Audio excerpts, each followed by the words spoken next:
Good morning, and thank you so much for joining us this morning. I am really excited about today's event. We have a fantastic panel for you today. My name is Michelle Nellenbach. I'm the Vice President for Strategic Initiatives here at the Bipartisan Policy Center. You're joining us today, so hopefully you already know this, but we are a think tank here in Washington, D.C. Our goal is to bring together proud partisans on the left and the right to hash out issues and come up with a common ground and a path forward. Today's event is bringing together university presidents to talk about some of the really how universities can address some of the issues that are happening today. As part of our mission for the last nearly 5 years, BPC has worked to support the civic mission of colleges and universities in preparing the next generation of citizens and civic leaders able to be the next generation of bipartisans who can forge constructive compromise across principled disagreement. We've got to learn how to disagree again. College presidents lead their institutions in carrying out that essential civic mission of higher education institutions. Over the past several years, colleges and universities have increasingly issued institutional statements to comment on political issues, Supreme Court rulings, and cultural controversies. This approach has created an expectation for leadership to weigh in on a range of issues, drawing criticism and pressure whether they do or they don't. BPC is delighted that these 4 presidents came here who lead a diverse range of institutions, are joining us today to talk about the issues of how presidents use their voices to communicate with their campus communities and other stakeholders. I'll now turn it over to Jackie Pfeiffer-Merrill, the director of the BPC's Campus Free Expression Project, to introduce these presidents and moderate a conversation among them. Jackie, over to you. Thank you, Michelle, and good morning, everyone. Welcome to this morning's conversation with 4 university presidents about their different approaches to institutional speech, engaging campus stakeholders, and setting policies and expectations for when and why a president will speak. The Office of the President has the unique power to embody the mission and values of their school. When a president speaks, it has particular resonance for the entire campus community and even the wider public. That's why BPC's Academic Leaders Task Force on Campus Free Expression, in its consensus report, Campus Free Expression, a New Roadmap, recommended careful consideration of the range of social and political issues on which presidents will speak on behalf of the school, and intentionality about how and when presidents speak in public statements and campus communications. The task force recognized that there's no single best approach that suits every school. Whether to favor institutional neutrality or to define a scope of issues connected to the college mission, we're going to learn from these 4 presidents about their approaches to these issues. I'm now going to introduce these 4 just very briefly. Jonathan Alger is president of James Madison University. Anna Marie Kause is president of the University of Washington.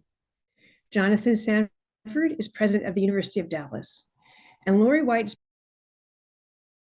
BPC's Academic Leaders Task Force. Before we start the conversation, let me just say a few words about our run of show. I'll begin by moderating a conversation among these 4 presidents for the next 45 minutes, and then we'll leave a few minutes for audience question and answer. You can pose your questions at any point using the X hashtag BPC Live or using the chat function on YouTube and Facebook. And now for our conversation.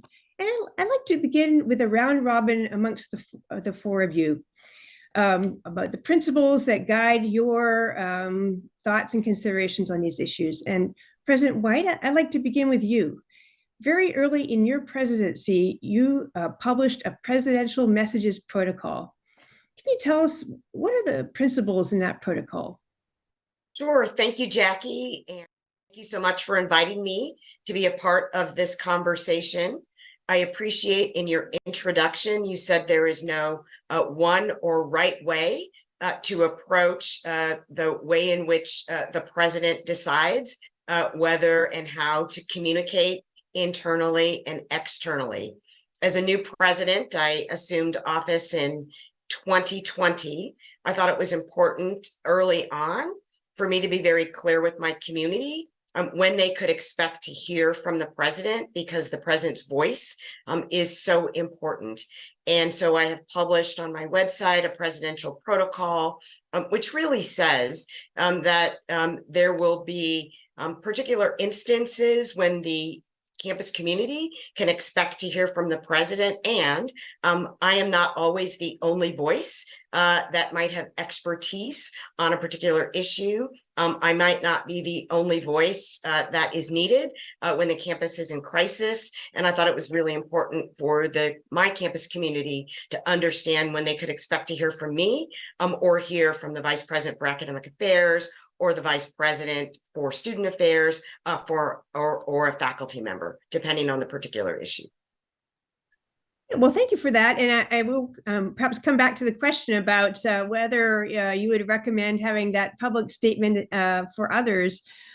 But I'd like to turn it over to you, President Cauce. So you lead a very large, public flagship university in a very diverse state.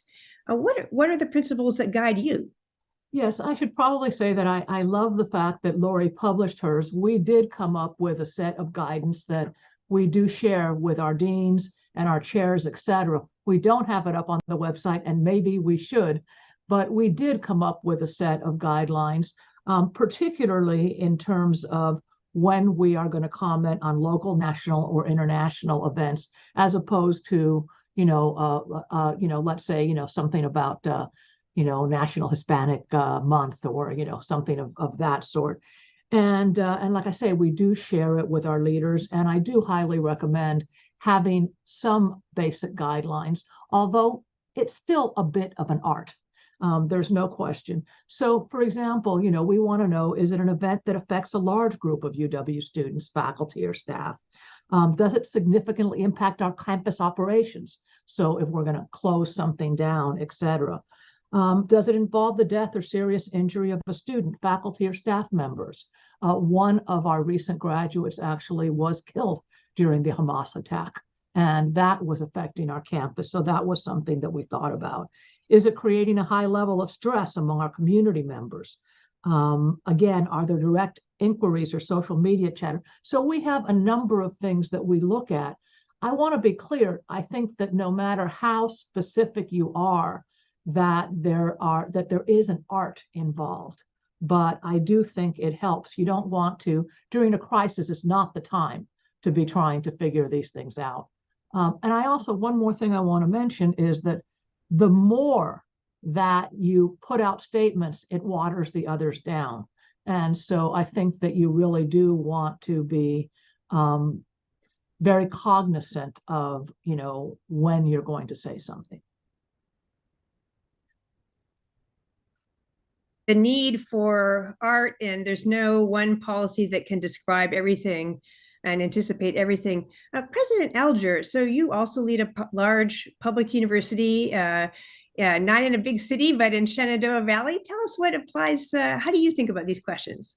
Yes, thank you, Jackie, and great to be with you this morning. Of course, I'm at the university named for the father of the U.S. Constitution, so we think very seriously about issues related to free speech. And while we have also discussed general guiding principles, we have not published a particular policy because we've recognized that it is impossible to anticipate every situation that might arise. And I certainly agree with colleagues in saying that using the presidential bully pulpit, that you need to be judicious if it's going to be taken seriously. And so that's something that we spend a lot of time thinking about. When and if is it really necessary for it to be the president speaking? And I would refer to it, I like the phrase that it's an art. I think of it as sort of a blend of principle and pragmatism, and that by necessity, you've got to have some judgment and flexibility, because there are always going to be exceptions to any given rule. Even the 1967 Calvin Committee report talked about the fact that there might need to be exceptions when the university's mission is threatened, for example. And there are times when you might need to speak to counter the impression that somebody else, a faculty member, a student organization, might seem to be speaking for the institution, or there might be external forces, whether it's the governor, it could be a system head, it could be your own board that wants the institution to speak. So there are a lot of things that that can come into play. The last two things I'd say, just as a public institution, we obviously have to be nonpartisan and respect the free expression rights of all of our different constituents. And when we make presidential statements in particular, at every turn, I want them grounded in our educational values and mission, and also whenever possible to accompany them with some sort of campus resources or other plans of concrete action so they don't come across as just hollow statements. Thank you for that. And President Sanford, you are at a private Catholic university that you head. Tell us about how you at that institution have principles that guide you. Yeah, thanks very much, Jackie. And indeed, my institution is a little different than DePaul University and a lot different from the public's. And so I come at this from the perspective of the particular nature of the University of Dallas, a Catholic liberal arts university. In general, I think we ought to resist the temptation to comment on current affairs. I think of the work of a university as fundamentally non-political, but that doesn't mean it's indifferent to what's happening within the polis, the wider scene. So one model that I think of, and like you, Jackie, I'm a philosopher. So Plato's Republic is a conversation that takes place outside of the city of Athens. That signifies the way in which the kind of serious questions about how it is that we ought to live well together is it requires a certain distance from the day-to-day affairs, right? So that's a general principle that bears in mind what it is to be a university, and to create a kind of emphasis on what I think of as the sanctity of the classroom, where students feel free to engage and take up positions. Now, the positions that are taken up, as I was saying, really do have bearing upon current affairs, and we take seriously our obligation to prepare our students for positions of leadership. Many of them do go into politics. So it's a principle that really is trying to guard the time in which they are in college. As a Catholic institution, this doesn't mean that we hold up neutrality for the sake of neutrality. That might be one way of thinking about the difference between what I'm articulating in the Calvin report, the so-called Chicago statement, as much as I admire the principles there. But it's pretty clear that we have thick conceptions of the common good, a robust way of thinking about the intrinsic dignity of each and every human being, an admiration for religious liberty, and recognizing the significance of universal human rights, right? So, but there are ways in which you can articulate principles and have them part of the institution that are not addressing particular circumstances. And then the rare occasions in which the Calvin report suggests that one might speak might be less rare.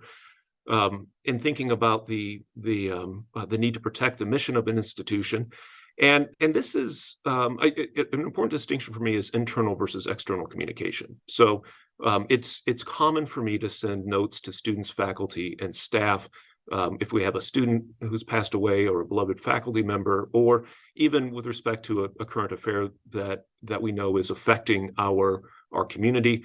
As a faith-based institution, I can do so in the context of expressions of prayer and support that often are deeply meaningful for our community. But that's different than an external statement. JJ, I appreciate you saying that, because I think one of our most important roles as presidents are to care for our community, and that our expressions, our voice is often used to express the ways in which we care for the members of our community. That's and right. Much of my communication is internal and not necessarily externally facing, even though I understand that some of my internal messages are freely passed on to others, which is fine. But I think one of our most important roles is really to think about the ways in which we use our voice to care for the members of our community. Yeah. I also want to add that, I agree that in terms of, politics, that we should, certainly strive. And I can't think of an occasion where you would want to take sides on a particular policy that's being debated. But I think that there are certain values that you can have that do allow you to speak to a political event, but not so much in terms of taking sides, so to speak. And again, I understand that that is a delicate balance. I also think that there is a difference between a really large university and a smaller one in terms of, and so most of our internal from my office. Yeah, and I would just add with those internal communications at a public university, they are instantly on social media for the world. So while we may intend to be speaking just to particular internal audiences, those messages are never kept internal. And one other thing I might add to all of this that we haven't touched on yet, and that is that in the rush to make judgments in this age of social media, we have to make sure that we take time to have accurate and complete facts and information whenever possible, because so many times, we're told that something's happening, we've got to comment immediately, only to find out you don't have all the facts. So that's another really important principle that's very challenging in this era where everything is instantly on social media. Yeah, I should probably say that, for example, at our university, I'd say that the number of campus-wide emails that come from my office are maybe 5 or 6 a year. I have a blog where I do talk more, and then if it's important, we can amplify it with things like we have a UW newsletter that goes out to everyone on a daily basis, et cetera. So we found a way of doing it that's not a university-wide blast. Yeah, I suspect Lori and I's experience is different just because of the size. And I don't know about you, President White, but I often feel a little bit like a mayor. And Yes. when I'm walking across the campus, as I do every day that I'm on campus, it's lots of engagements with students. Most of them immediately respond to me. I recognize them; they recognize me. So there's an intimacy that's achievable on a university of our size that may not be achievable on a. I think that I've been on my campus for 37 years. I'm very well known. I walk Yes, across. you are. When I walk across campus, I always make sure to leave an extra 20 minutes to say hi to people and stuff. So it's not that there, so that there is a sense of intimacy, but again, the scale is very, very different. And sending out a message to 55,000 people is different than sending out a message to a smaller group. Right. Well, I hear a couple things that sound like really important themes. And one theme that I've heard is it sounds like what's really the core is mission, and when the president speaks, whether it's in a public statement or an email communication or a more informal conversation, walking across the quad, it's really to advance it's a means to the end of the mission of the university, not an end in itself. And there's this tension between upholding the plurality of voices in a university that's really core to the academic mission that people can disagree, while also holding together the unity of the campus community and making everyone feel that they are safe, that they are welcome. So you have that hard job of the unity and the plurality, and being the one who does that very hard work. I'd like to ask you, just to be specific about the last 5 weeks, and I want to come back to wider principles and practices. But the last 5 weeks have really put a spotlight on this issue and drawn it into national public attention in the ways that it has not usually been in attention. And so I'd like to ask each of you, how do you apply these principles in the last 5 weeks? And President Kause, you've mentioned how intimately your campus was touched with the death of one of your recent PhD graduates. So could you tell us, how did you think about these principles in the last 5 weeks? Well, I do think that I was one of the early presidents to speak out, and there's no question that the fact that one of our very recent students was involved was part of the reason for doing that. So that was one of the things that went into the equation. Again, one doesn't, the fact that one speaks out against what was very frankly a very brutal terrorist attack did not feel to me like it was making a political stance in terms of, what government, a very long, complicated history that was there. And like I say, one of ours, in fact, was one of the people who was murdered in his home. And so I did feel that it was important to make a statement about that. It was a relatively short and brief statement that really focused on the attack. I do think that it's important to keep in mind, and some of you know I'm a psychologist, that there is a lot of very deep intergenerational trauma that people are bringing to this situation. The Holocaust was not that long ago. We have people who were displaced from Palestine, and it was their grandparents and so, I do think that everyone is parsing every word. And I can assure you that even though I spoke earlier than many, that I was roundly criticized by pretty much everybody. In fact, there was a local columnist who said that she must be doing the right thing because everyone is criticizing her. And, and it is true, some people didn't feel I went far enough in terms of the critique that, horrific wasn't horrific enough. And it was an incredibly brutal attack. And then there were some, why are you criticizing this? Isn't this a result of a long history? And, and I think that that's been one of the things that has been very difficult is, trying to, again, we are a university that welcomes, our Jewish students, our Israeli students, our Middle Eastern students, our Palestinian students, our Muslim students, and we want it to be a wonderful learning place for all of them. Thank you. President Sanford, your institution is perhaps the biggest contrast of a small private Catholic university where you have the intimacy of walking across campus and seeing many of your students. And can you tell us about how you thought about the last 5 weeks? Yeah, no, thanks.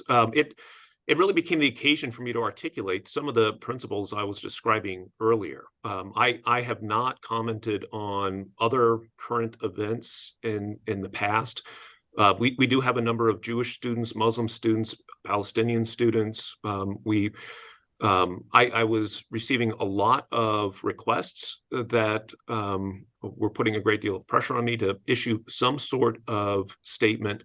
And I was also receiving complaints that my silence was damning one direction or another. And so that brought me to the point where I thought I better articulate what my approach is here. And I guess I come at this from the perspective of an educator. And I know the university as a whole is not our classrooms or our classroom, if you think of the university. But in a way, I often find myself in moments of trying to teach.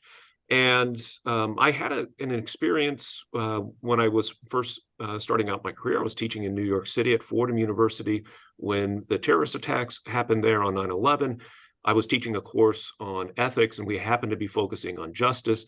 And it created an opportunity after we resumed our coursework to reflect upon the principles in a new way, and for students to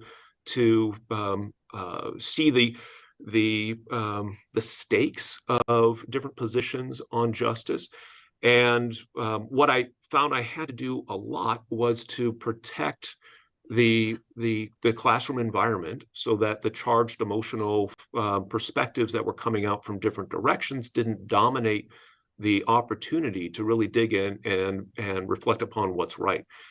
So that experience had an effect on the way I thought about how I might both articulate a general set of principles about taking not speaking out on current events as much as possible, and yet recognizing that there are moments of let's say world historical significance, and thinking about the liberal arts tradition. there are two cities that are often reflected upon. Tertullian identifies Athens and Jerusalem, and this great tension between the seat of democracy, the seat of free inquiry on the one hand, and the role of faith and sacred tradition on the other. And one of those two cities was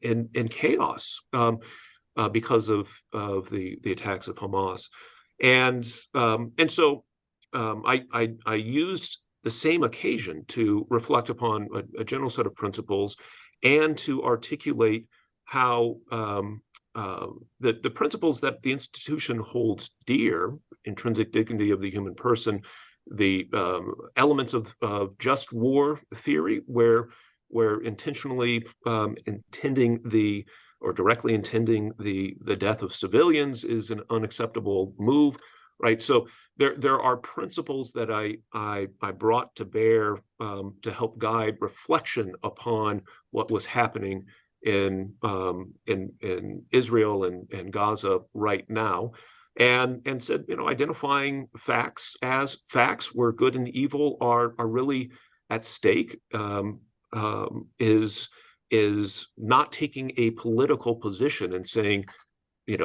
cheering for this side or cheering for that side, or in any way trying to simplify the very complex intergenerational set of challenges that are present there.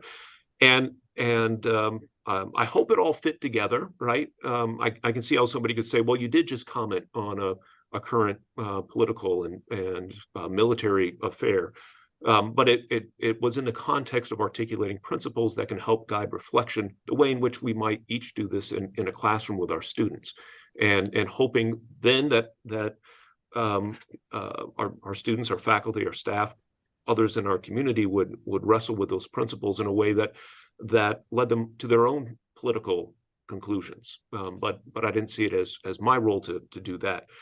And in addition to this, I did issue a call for prayer. That was prior to issuing this statement, and I think our particular members of our community needed to hear that, particularly our Jewish students needed to know that I was aware of this. Many of them have families that have been significantly negatively affected by this, and I've been disturbed, as I'm sure all of you have, about the glee that has been expressed in some corners about those attacks. And it's a strange moment where reflecting back on the Shoah, one would have thought we'd gotten past some of the features of what we've seen recently. So I needed to acknowledge that, while also acknowledging that the Abrahamic faiths call, whether you're Jewish, Muslim, Christian, each of us to high principles that clearly are in jeopardy with current affairs. So, well, thank you for that. And one of the things that I'm really struck by is that you mentioned 9/11, and in President White's protocol, she mentions 9/11 as an example of an occasion that would be appropriate for a president's statement. And I think for those of us who are of this generation and are the generation that are leading campuses today, 9/11 was really a defining event and has really shaped my thinking, reflected on those the days after 9/11. And you folks are all leading either students who are much older too, but a generation of students who didn't have that 9/11 experience. President Alger, I would like to turn to you. How do you apply the principles in the last 5 weeks? Well, thank you for that question. And, this is where I think, again, coming back to that issue of judgment is so important about when and how you use this bully pulpit. So one thing that we know that is very different now, again, because news travels so quickly and instantaneously, is that there's a real pressure point when it comes to things like this that happen around the country or around the world. You'll have faculty or students or staff that are very quick to assert that, some sort of action or speech or event makes them feel unsafe or unwelcome, and that the only thing that will make them feel better is a presidential statement. So that's something that we hear often. And so one principle we have to apply here is we know we can't make everybody happy in these circumstances, and that can't be the goal. There's that saying, if you want a friend, get a dog. And that is important for presidents to keep in mind, I think, in these circumstances. But, having said that, in this case, this was a major international event. I think many of our campuses, we also had faculty and others that were in the region when this was happening. And so, a direct impact on the university community. The whole idea of terrorism and violence, I think, is antithetical to our educational mission. And when we talk about how we solve problems with debate and civil discourse, I think that's a pretty clear line that can be drawn without being political or partisan in an instance like this.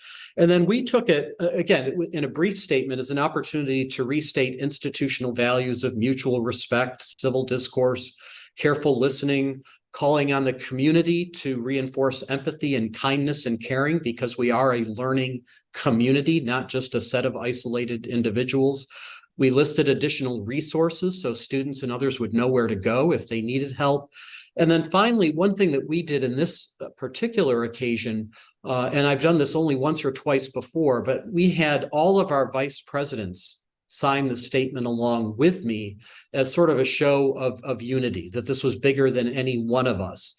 Now, that takes a little longer when you're trying to get consensus in word for word with all those folks, but we felt that that sent an important signal as well, that this really was about our institutional values in our community and how all of us were impacted together.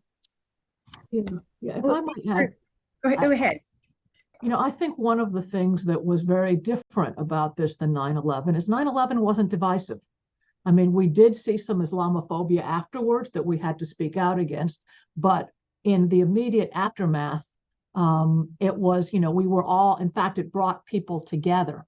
And I think that this one has been more divisive. And so I really want to, underscore the idea of part of the reason why we were sending out our messages, and I think it was in all of our messages, was we need to be we need to be respectful about our discourse. We need to look for each other's common humanity.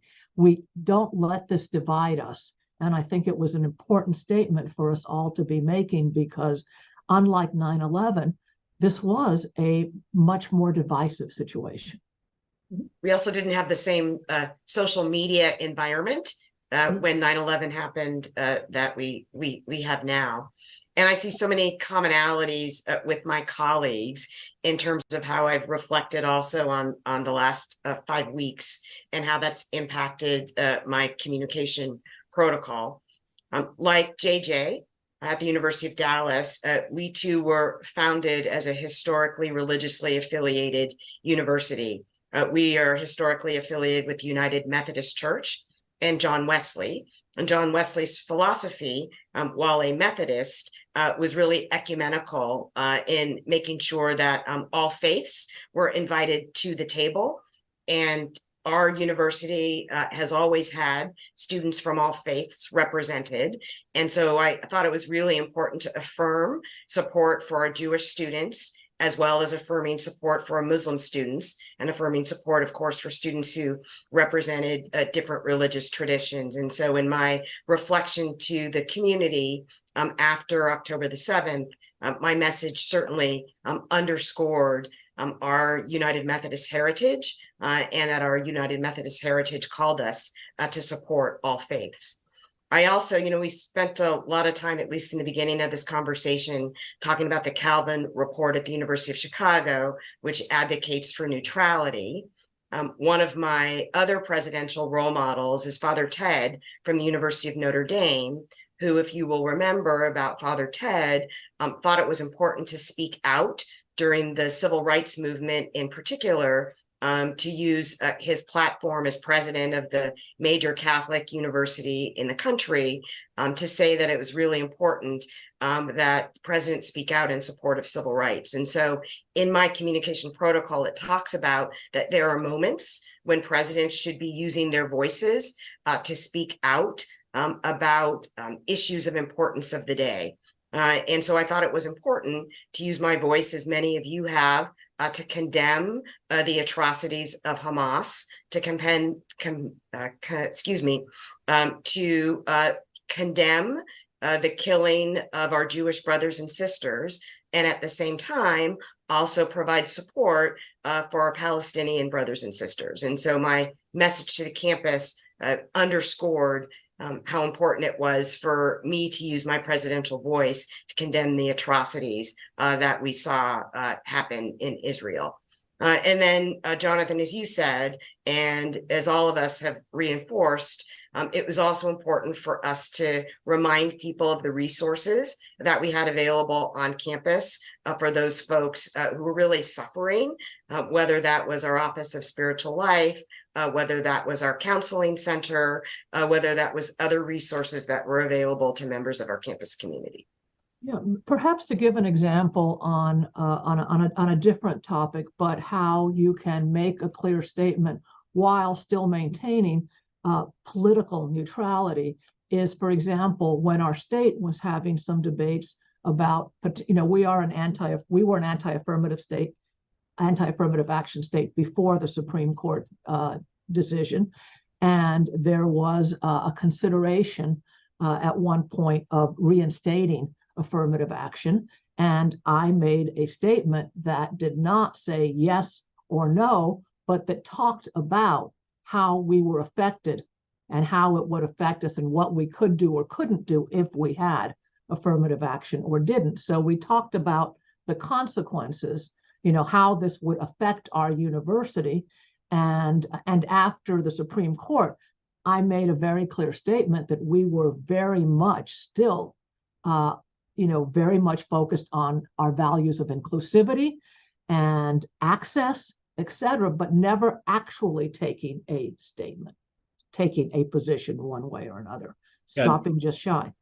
I might add to what Anna Marie mentioned, and the example of something like 9/11. I think we all look back on that and thought, here's a moment that seemed to be unifying, at least for a time, right? That everybody could agree this was a horrible situation and we needed to come together. But if you think about the last few years with the incredible polarization in our society, if there was ever an issue that should have brought the world together, it was COVID. Right? Literally an external threat that wasn't even human to the entire human race. And yet it was reflected in political polarization. Every statement was dissected in that way. So I think we're in a particularly fraught time with these statements, in part because of that hyperpolarization in our country and our world. Yeah, I think, President Alger, that's a great point. And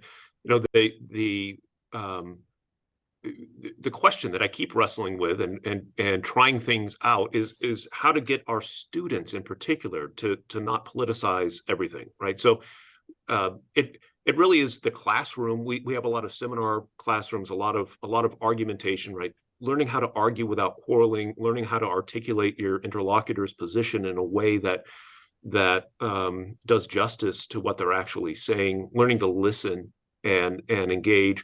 And not submitting to the temptation to say, well, we can simply agree to disagree, but being able to say, I think you're wrong, and I think this is the truth, and this is why I think it, and to have your interlocutor not take offense at that. Those things that we all took for granted as we were going through our own education are in short supply with young people today. And I think there are many opportunities for us to encourage our faculty members and administrative leaders on campus to help guide our students and to work with our students. So when I think about appropriate ways to issue statements, how can we communicate in a way that helps to promote that fading art of arguing without quarreling, the ability to really engage in inquiry, and that's why I'm maybe a little bit more protective of what I was calling before the sanctity of the classroom, in part because I can be a little more protective than publics, But it's really driven by a desire to address what seems to me the principal challenge of our time, which is to get people to listen to each other, to think clearly, and to not give up on the quest for the truth and finding the right answer, and recognizing that the dialectical process is a means to the achievement of that. But it takes time, it takes study, it takes patience and respect for each other in order to get there. And none of those features are compatible with most of what you find on social media. Well, I'm And gonna go- offering grace and empathy as well. But I'm And going to go a little trust. further and say that, I think that part of it is that when we're talking about social problems that are different than solving a math problem, sometimes there isn't the truth. There are multiple truths.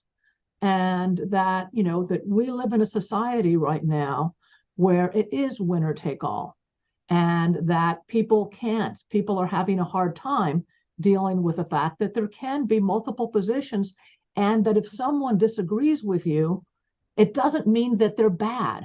That's the part that I think is very, very difficult right now, is that it's not just that we disagree or we see things differently, but if you don't agree with me, you don't just disagree with me, you're bad. And rather than seeing someone with a different position as an ally that might be won over, or where you might find some common ground with, they're an enemy to be vanquished. And so how do we bring back that civil discourse? And I think that we're trying to do that partly by modeling it, but it is, given the political atmosphere all around it, the divisiveness that was just talked about, it is hard. It is hard. Can I raise the question of an issue of trust? I mean, I think one of the things that you have all touched on, that today people just don't trust each other. And I had the privilege of sitting in on all the task force meetings, and one of the words that was most frequently used was trust. There's not a lot of trust in our political community very broadly right now, but there's also, when we look at this question of campuses, we've seen a real erosion in trust in higher education. And I would just love to hear from each of you. And I know that the campus administrators and presidents who are tuning in, is there some one or two steps that you really are thinking about in what you say and what you do to rebuild the trust on your campus, and the trust in the mission, and the trust in the fact that it is a community where people can feel safe and welcome when there's all these external pressures on the university? So what to rebuild trust? Well, I see two main sources for the distrust within the wider public. One is a commodified view of thinking about what education is, where the presumption is that this is a transactional moment where you're selling information and a degree, and you ought to have your job card on the other end of this, and therefore the faculty are often looked at as sort of service providers, and administrators are middlemen who are building this transaction. So that's kind of crept into a lot of the public discourse about college, and I think it's really eroded the much deeper and significant work to which we're each committed, which is advancing the growing body of human knowledge, teaching those arts of rational discourse, learning how to think according to the scientific method, the economic approach, and so forth. Right? That we are educating these young people so that they can spend the rest of their lives growing into that education and become lifelong learners. Right? That's a radical departure from the way most people look at what's going on with this commodity we call college. And so that's one big problem. The other is the way in which everything becomes politicized in reporting about colleges. I mean, just look at the news cycle for the last 5 weeks, and Columbia and Harvard and many other institutions in between. But it's all this sort of playing up of what can be interpreted as a winner takes all approach, where this institution is choosing this side, that institution is choosing that side, and that doesn't do justice to what actually is happening at universities. But the media frenzy only understands politics, and only understands politics in a corrupted sense, where it's not an endeavor to achieve the aims of the bipartisan center, which collaborate in order for agreed upon goals. So those are the two things I see. I don't have great solutions other than just reminding people of what it is that a university is actually committed to, and why it is so valuable, and why it sounds unfamiliar to you if I'm talking to prospective parents who just haven't maybe had the kind of education that we provide, or prospective students, right? You've got to, I keep trying to find effective ways to break out of that ideologically framed way of thinking what's happening at colleges, either one or the other, or both at the same time. So President White, sounds like President Sanford saying that one of the ways that presidents need to use their speech, and correct me if I'm mistaken, is just to explain the mission of the university. Is that part of what we need to do today? Well, it certainly resonates with me. And I would add that, what I hear most often when folks are frustrated with DePauw in particular is feeling that we are not doing enough to really support the free flow of ideas, which is ironic because that really are the basic tenets of a liberal arts education. And so we need to do more to demonstrate that we support all perspectives, that not one perspective ought to be dominant at a liberal arts college, that we want conservative students, that we want liberal students, that we want students from rural environments, that we want students from urban environments, and that it is the mix of bringing a diverse community together that actually facilitates that free exchange of ideas that the public believes is not actually happening on a college campus. I think, most of our students come to our institutions from neighborhoods that are segregated by color, by religious tradition, by economics, by political persuasion.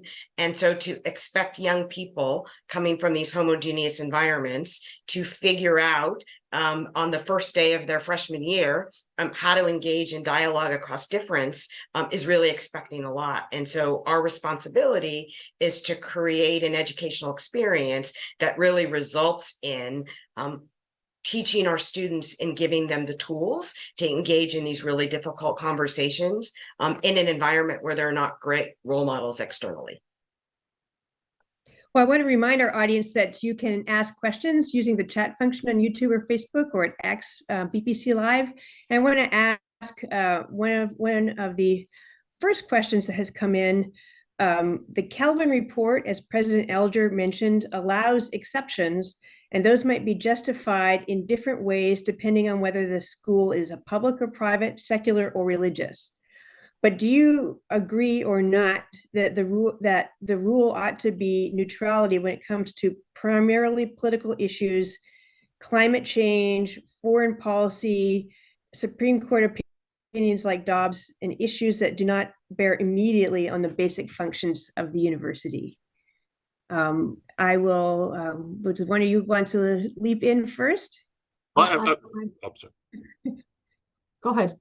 I was just going to say, I agree that with the Calvin report in those respects.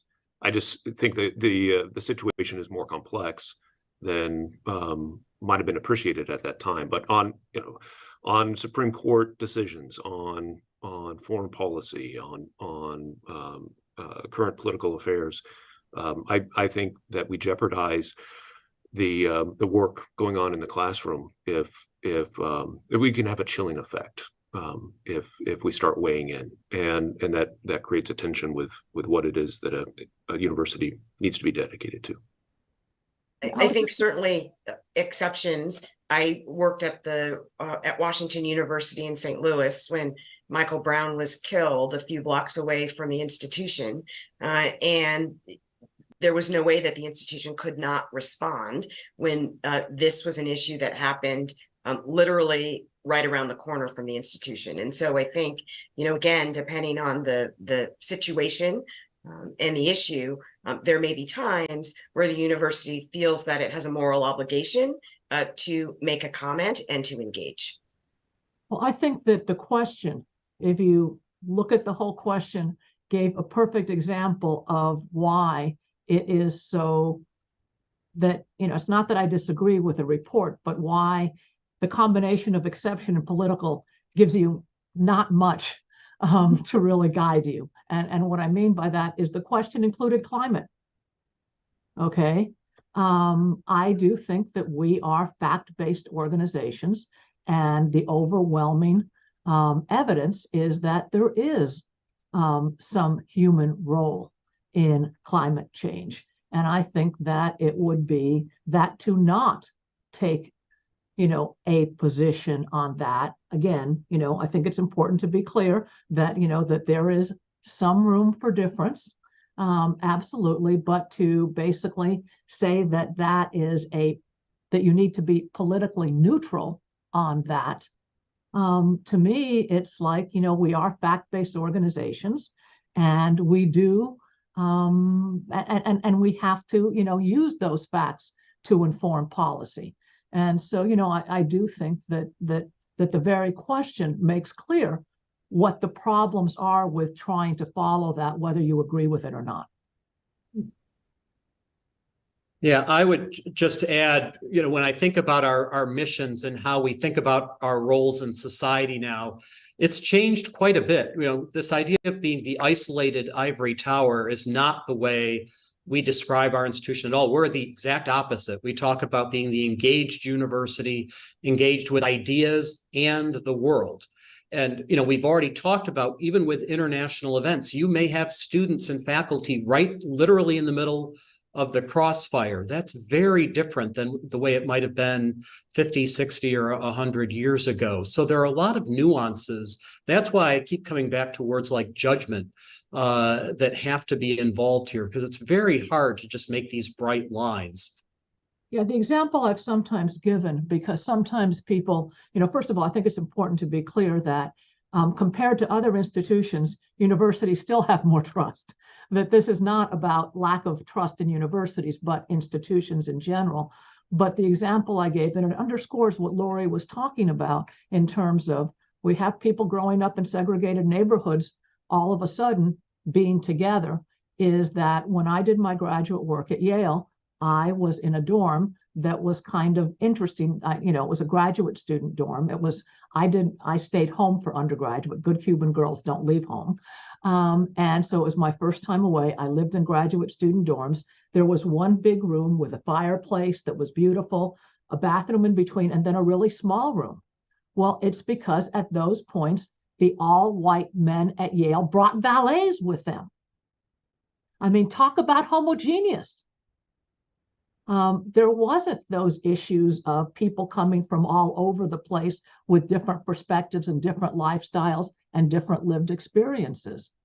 And so we are dealing with a very different situation. At that point, it was easier to come up with consensus because you had no diversity. And one other quick thing I would add, Jackie, in terms of what universities can do, I think we need to be models and beacons for our society, because if you can't bring diverse people together to live, learn, and work together on college campuses, there's no hope for that to happen anywhere, right? So one of the ways that we can do that, we've talked about modeling by bringing in speakers, talking about facts and evidence and research.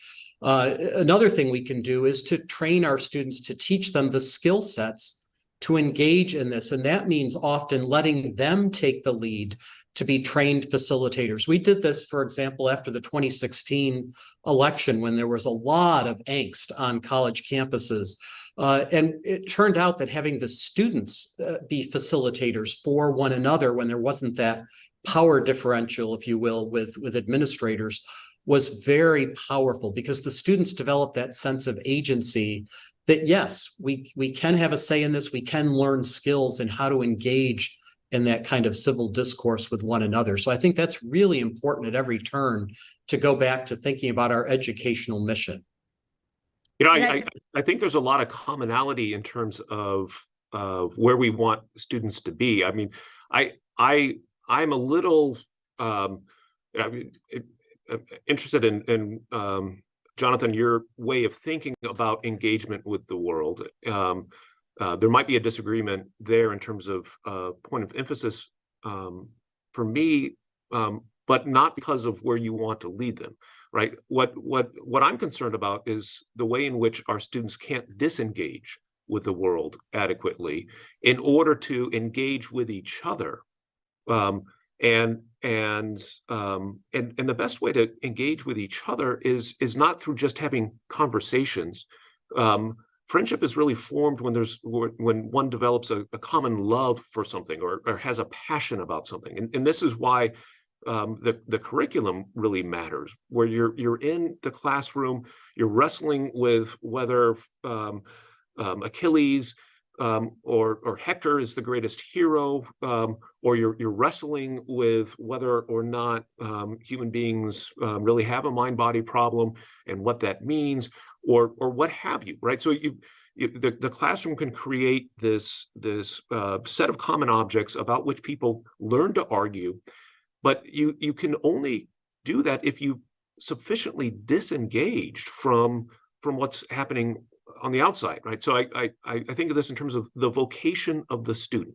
How do we lift up the vocation of the student in order to encourage them to find the kind of quiet time needed to actually read and study, and that might entail unplugging in ways that could be radical, depending on how accustomed you are to the constant news feed. But all that noise coming in the ear prevents you from attentiveness to the subject matter that you're wrestling with, and attentiveness to each other. And so that may or may not be a disagreement. I wasn't looking to point out a disagreement, but I see that as related to political speech and institutional speech, and the role of the president really to guide the institution to, as much as possible, advance the vocation of the student, which doesn't mean put your head in the sand, but it does mean learning how to disengage in order to study and engage in discourse with each other.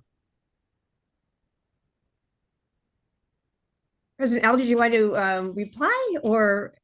Well, just very quickly, when I talk about the engaged university, I certainly agree with you about the need to have students, focus on the learning at hand, and to be disengaged in some sense from their, cell phones and social media feeds long enough to pay attention to that. When we talk about the engaged university and engaged with the world, we're really talking about the fact that we apply the knowledge that we learn in the classroom to real world problems and challenges outside the classroom. And there are a myriad of ways that happens, things like service learning and study abroad, et cetera. So it's not that we aren't telling students we want you to disengage from your social media feed so you can learn the subject matter, but it is that we are not isolated when we talk about these wonderful theories from understanding how they apply in the real world. And we actually have students practice that in a myriad of ways. I also think that in large public universities, you have the public that comes onto campus. And, so that we have had student demonstrations, and I won't say that students haven't been involved in them, but they've been joined by large numbers of people from the public that magnifies it, and at times has made it difficult for students too. Even the students who want to disengage for a while may have difficulties doing that. We're very porous with the rest of the city. And 99% of the time, I love the fact that we're a porous campus that the city comes into. And then there's those few times when I do wish I could close the gates. Well, we are at time, alas, and I feel like there's so many things that I would love to continue in this conversation. There has been so much focus on how presidents communicate with their stakeholders and use their voices and communicates both through their words and actions on college campuses. And I am just so very grateful to Presidents Alger, President Kause, President White, President Sanford for making yourselves time available for this conversation today. I'd like to also thank our audience for tuning in today. And I'd like to wish everyone a very happy Thanksgiving coming up a week from today. I'd like to invite you also to follow BPC on our YouTube channel and to sign up for our newsletters at Campus Free Expression and our other projects at bipartisanpolicy.com. So thanks again to you four presidents. Thanks again to everyone who tuned in. Have a happy Thanksgiving. Goodbye now.